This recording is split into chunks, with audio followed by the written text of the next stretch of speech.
Hello folks, and welcome to another video, and this one is all about clearing the air and taking away that confusion when it comes to deciding which optical engine to go for, because there are now three out there, including the standard 50 ppd module, the higher clarity 57 ppd module, and of course the ultrawide. And since I'm the only YouTuber at the moment that has all three modules, well, this is my take on it. Now, the standard 50 ppd module, for my eyes and head shape, has a measured horizontal field of view of 126 degrees with around 102 degrees vertical.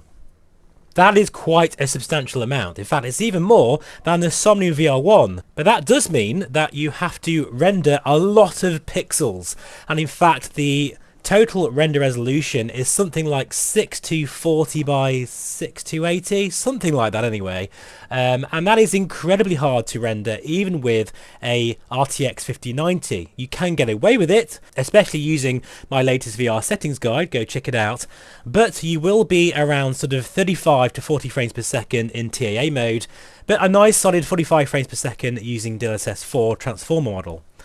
The upshot of the 50 ppd is I think it's a very nice balance of field of view, a decent sweet spot and clarity. However, for those out there that are looking for the absolute best clarity in a VR headset right now, which I think is crazy for the amount of money that Pimax are offering for this, well, it is the 57 ppd. It is sharper, absolutely. It also performs a lot better, even though you're getting sharper clarity, and that is because of the field of view, which is a lot lower. You're talking about 102 to 104 degrees horizontal and around 94 vertical. So there is quite a substantial difference there. In practice, for someone like me who doesn't really favour field of view so much, it's okay, and the performance is a big deal because you get up to 15 frames per second back from the standard 50 ppd module in MSFS 2024, which has to be one of the most demanding sim games, applications, whatever you want to call it, on the planet. And to have those extra 10 to 15 frames per second back, especially in TAA mode, is an absolute joy. It really is. But there is some significant downsides to this 57 ppd module that needs to be addressed. First of all, as I've just mentioned, the field of view is a lot less than the standard 50 ppd, but perhaps more important than that is the sweet spot, which does feel a lot smaller, and I think some of that is because of chromatic aberration. Now, this is something that I didn't really notice straight away because I'm not so sensitive to it, but after flying for the last 3 days, I think some of the lack of clarity is due to the blurriness of the CA on the sides of the lenses when you're looking around with your eyes.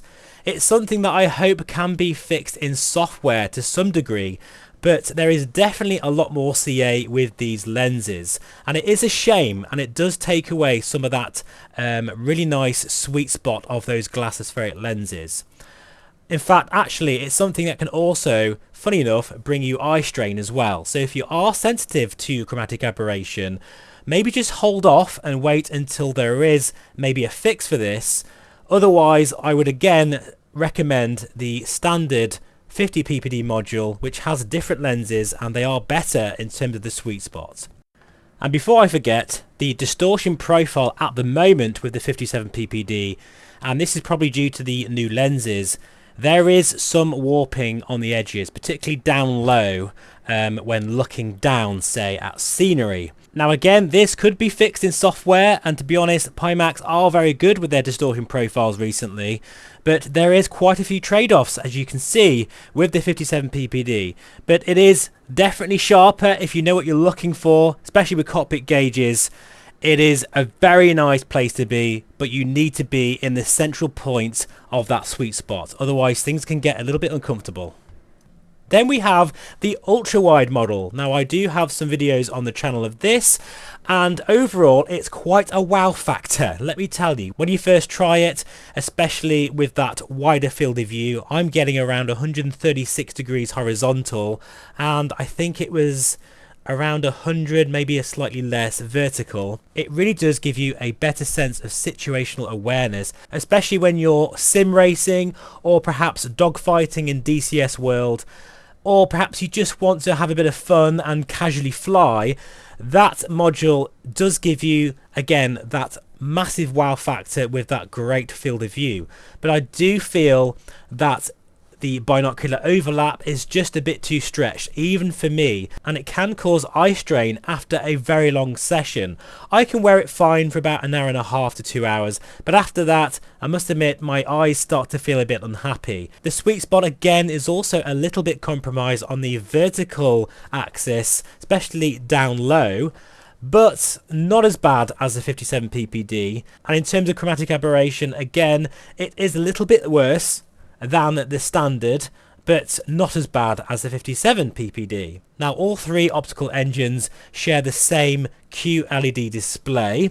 They're all as bright as each other as well, fantastic in terms of colours, and you get the same local dimming.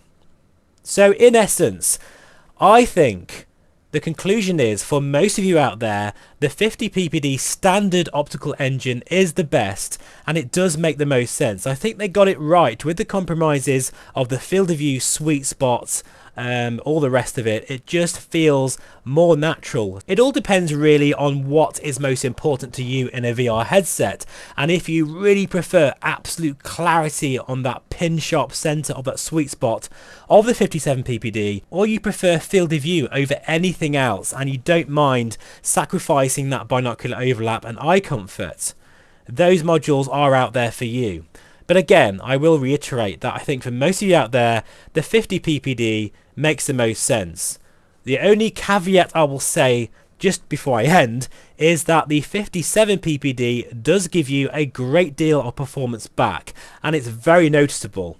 So if you are running a lower end GPU, then perhaps the 57 ppd module might be the way to go, because it does make a big difference. And I'll just say at the end as well, the 57 ppd has similar values in terms of field of view to the Crystal OG and the Lite, maybe just slightly lower on the vertical axis. So if you don't mind that style of field of view, then you might be okay with the 57 ppd. Just bear in mind those strong trade-offs, that is field of view, chromatic aberration with the lower sweet spots, as well as the distortion profile at the moment, which is also just a little bit more warpy on the edges. Thanks for watching. As always with this channel, you get all of the lowdown on all of these VR headsets and modules, the good and the bad, with no bullshit, no hype. And if you appreciate this type of content, please feel free to subscribe. And if you would like to support the channel, I do have a very small discount code and affiliate link for these Crystal Supers and anything Pimax really. Anyway, that will do for now. Thanks for watching, and I'll see you again very soon. Bye bye for now.